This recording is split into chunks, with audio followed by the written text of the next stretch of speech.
पर पूरी घटनाक्रम की जानकारी दी है। आज की अगर हम बात करें तो आज गृह मंत्री अमित शाह घायलों से मिलने जा सकते हैं। ये भी सूत्रों के हवाले से खबर निकलकर सामने आ रही है कि जो घटनास्थल है वहां पर भी अमित शाह जा सकते हैं। कुछ अपडेट्स निकलकर सामने आए हैं, कुछ जानकारियां निकलकर सामने आई है, जिसके मुताबिक ये कहा जा रहा है कि आतंकियों ने पहले उस स्थान की रेकी की थी जिसे भारत का मिनी स्विट्जरलैंड कहा जाता है।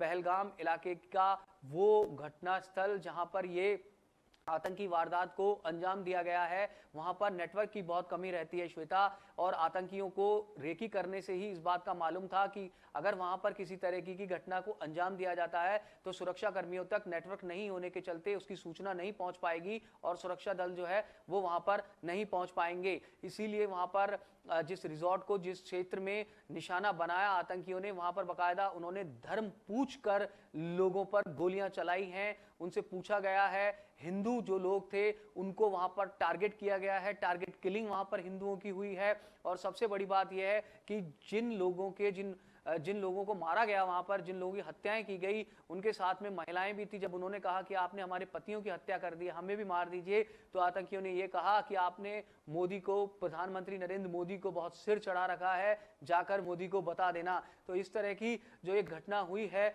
उसके बाद में पूरे देश में गुस्सा है, पूरे देश में उबाल है, मृतकों के प्रति संवेदनाएं हैं, लोग मृतकों को श्रद्धांजलि दे रहे हैं। पूरी दुनिया इस आतंकी हमले के बाद भारत के साथ खड़ी है। अमेरिका, रशिया, जर्मनी, फ्रांस, तमाम जो देश हैं उन्होंने इस आतंकी घटना की निंदा की है। और जिस तरीके से मैं आपको बता रहा था कि पीएम नरेंद्र मोदी ने घटना के तुरंत बाद ही केंद्रीय गृह मंत्री अमित शाह से बात की और उसके बाद उनको जो घटनास्थल है मौका वारदात वहां पर जाने के लिए कहा। वो रात में ही वहां पर पहुंच गए थे, घटना की जानकारी उन्होंने ली। मुख्यमंत्री उमर अब्दुल्ला ने उनको जानकारी दी, अधिकारियों से उन्होंने बात की। आज की अगर हम बात करें तो अस्पताल में जो घायल हैं उनसे मिलने का कार्यक्रम जो सूत्रों के हवाले से खबर आ रही है गृह मंत्री अमित शाह का है। इसके अलावा जो घटनास्थल है वो वहां पर भी जा सकते हैं। पूरी दुनिया की निगाह अब इस बात पर टिकी हुई है कि इस आतंकी हमले के बाद में भारत का जो अगला रिएक्शन है आखिर वो क्या होगा। जी श्वेता। सुदर्शन, देखिए जिस तरह से निर्दोष लोगों को आतंकियों ने अपना शिकार बनाया, और निर्दोष लोगों का क्या दोष था, वो तो वहां पर घूमने के लिए गए थे। लेकिन जिस तरह से ये हमला किया गया इससे स्पष्ट होता है कि पहले से ही रणनीति बनाई गई थी, क्योंकि पता था आतंकियों को कि 25 लाख में से 22 लाख लोग ऐसे थे जो पहलगाम घूमने के लिए आए थे, और उन्होंने उसी वक्त पूरी रणनीति को अंजाम दिया, निर्दोष लोगों को भून दिया गोलियों से। जिस तरह से उन्होंने उन लोगों को भूना, ये बड़ी शर्मनाक है घटना है। आगे की कार्यवाही क्या कुछ होगी, क्योंकि प्रधानमंत्री वापस आ गए हैं अपना दौरा बीच में छोड़ करके। पूरे देश में आक्रोश दिखाई दे रहा है, पूरे देश में प्रदर्शन हो रहे हैं। कब ये घटना रुकने का नाम लेंगी, यही पूरा देश पूछ रहा है। बिल्कुल। और ये भी यहाँ पर माना जा रहा है कि भारत की तरफ से ये जो आतंकी हमला हुआ है इसका करारा जवाब दिया जाएगा, क्योंकि देश का सेंटिमेंट इस तरीके का है इस समय कि देश में उबाल है, दुख है, और नमन कर रहे हैं देशवासी उन मृतकों को जिनकी इस आतंकी हमले में मौत हुई है। और पूरी दुनिया भी इस समय अगर हम बात करें तो वो भारत के साथ खड़ी है। जिस तरीके से दुनिया भर के जो राष्ट्र अध्यक्ष हैं उनके बयान यहाँ पर सामने आए हैं, पूरी दुनिया आतंकवाद से ग्रसित है। और भारत में अगर हम बात करें तो बीते जो साल हुए हैं उसमें आतंकी वारदातों को अंजाम नहीं दिया जा रहा था। भारत में एक तरीके से कह सकते थे कि आतंकी घटनाएं रुक गई थी, लेकिन इसको हम ये भी कह सकते हैं कि चैलेंज एक तरीके से देश को किया गया है आतंकवादियों की तरफ से कि हम अभी रुके नहीं हैं। और इसीलिए ये माना जा रहा है कि भारत की तरफ से जो करारा जवाब है इस घटना के विरोध में वो यहाँ पर दिया जाएगा। सबसे बड़ी बात यह है कि अमरनाथ यात्रा के शुरू होने से कुछ दिन पहले ही इस घटना को अंजाम दिया गया है। हमने पहले भी देखा है कि अमरनाथ यात्रा के दौरान भी आतंकी वारदातों को अंजाम दिया जा चुका है।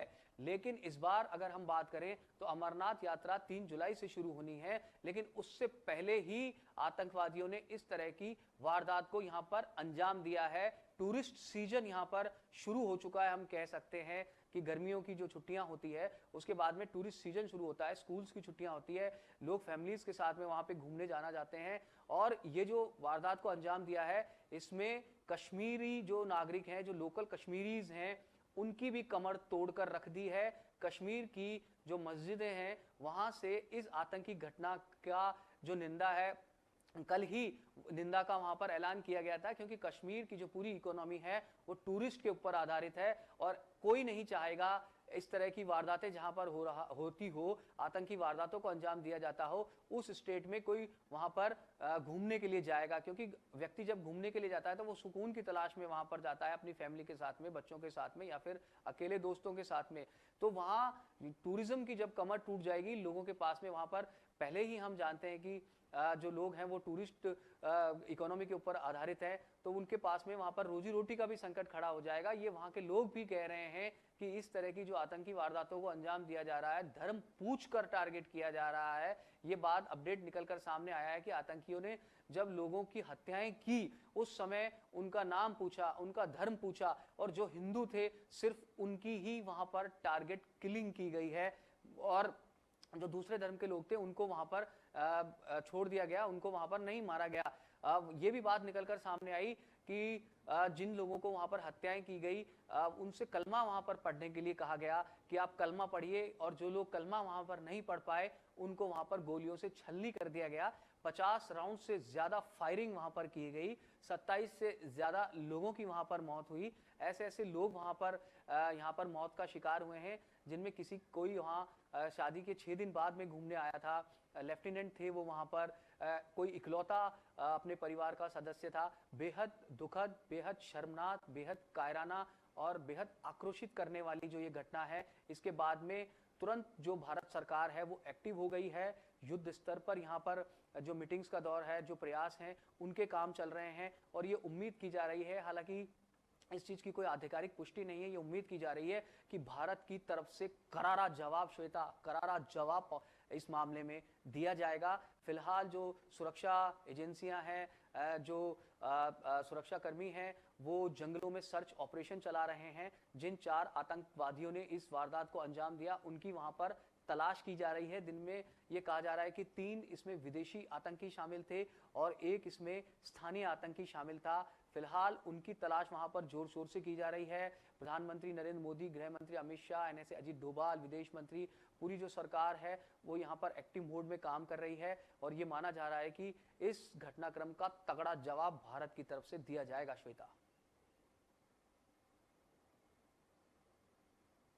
जरूरत है, जिस तरह से ये कायराना हरकत आतंकियों के द्वारा की गई है, एक कड़ा संदेश भारत को यहां पर देना चाहिए, कड़ा सबक उनको सिखाना चाहिए। तमाम जानकारी के लिए धन्यवाद। तो जम्मू कश्मीर के पहलगाम में आतंकी हमला हुआ है, 27 लोगों को मौत के घाट उतार दिया गया। घटना वेस्तारन घाटी इलाके में मंगलवार दोपहर 2:45 पर हुई है। आतंकियों ने यूपी के शुभम द्विवेदी से पहले नाम पूछा। देखिए, यहां पर धर्म के नाम पर दहशत का खेल जो ये खेला गया, पहले आतंकियों ने नाम पूछा और उसके बाद नाम पूछने के बाद गोलियों से भून दिया पर्यटकों को, और मौके से वहां पर अन्य लोगों पर फायरिंग करते हुए फरार हो गए। इन आतंकियों की संख्या 4। सुरक्षा बल सर्च ऑपरेशन में जुटे हुए हैं। एनआईए की टीम वहां पहुंच चुकी है, जांच जारी है। ड्रोन, हेलीकॉप्टर, सुरक्षा बल सभी आतंकियों की जांच में जुटे हुए हैं।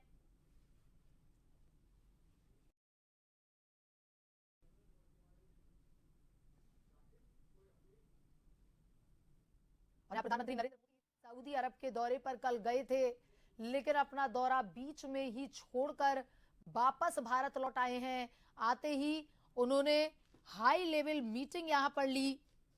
बता दें कि राष्ट्रीय सुरक्षा सलाहकार अजीत डोभाल, विदेश मंत्री एस जयशंकर के साथ पहलगाम में हुए आतंकी हमले के बाद की स्थिति पर यहां पर प्रधानमंत्री नरेंद्र मोदी चर्चा कर रहे हैं।